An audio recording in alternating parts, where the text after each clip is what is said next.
মেহেন্দিগঞ্জের তেঁতুলিয়া ইলিশা নদী থেকে ডাকাত জলদস্যু আটক করেছে ভোলার কোস্টগার্ড এবং নৌপুলিশ। এই জলদস্যু ছিনতাইকারী ডাকাত দলের বাড়ি হলো মেহেন্দিগঞ্জের শ্রীপুর ইউনিয়নে চর অঞ্চলে।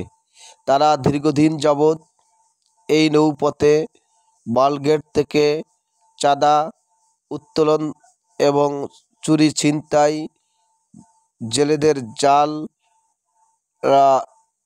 ছিনতাই এবং বিভিন্ন ধরনের নৌপথে তারা চুরি ডাকাতি করে থাকে বলে জানা গিয়েছে।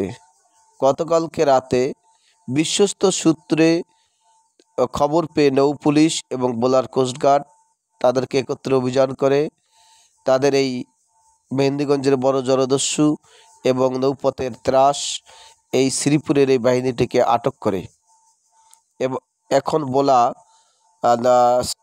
কোস্টগার্ড এবং নৌপুলিশের দপ্তরে তারা আছেন।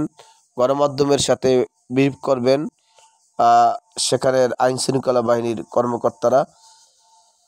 দর্শক, আপনারা সাথেই থাকুন। এখানে শাহিন গ্রুপে অর্থাৎ ভোলা তেঁতুলিয়া নদীর একটি গ্রুপ রয়েছে শাহিন, সেই শাহিন গ্রুপের এই মোট 5 সদস্য যারা ভোলার মেঘনা এবং তেঁতুলিয়া নদীতে ডাকাতি করছেন। দীর্ঘদিন ধরে তাদের বিরুদ্ধে ডাকাতির অভিযোগ রয়েছে। কোস্টগার্ড সেই বিষয়টি বলেছেন। কোস্টগার্ড বলছেন যে গোপন সংবাদের ভিত্তিতে মূলত এই মধ্যরাতে তাদেরকে তেঁতুলিয়া নদী থেকে আটক করা হয়।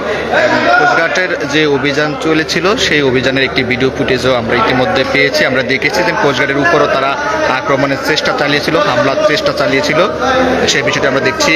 এখন কিছুক্ষণের মধ্যে ব্রিফ শুরু হবে। এখানে সকল সাংবাদিক উপস্থিত আছেন, আমরা একটু দেখানোর চেষ্টা করছি। বিভিন্ন মিডিয়ার যারা রয়েছেন তারা এখানে উপস্থিত আছেন।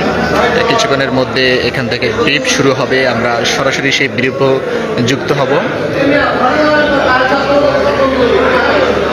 একটু জানিয়ে রাখি যে 5 জলদস্যুকে আটক করা হয়েছে, তারা সবাই শ্রীপুরের বাসিন্দা বলে আমরা জানতে পেরেছি। বরিশালে যে শ্রীপুর জায়গাটি রয়েছে সেখানের বাসিন্দা তারা দীর্ঘদিন ধরে ভোলার মেঘনা এবং তেঁতুলিয়া নদীতে ডাকাতি করে আসছে।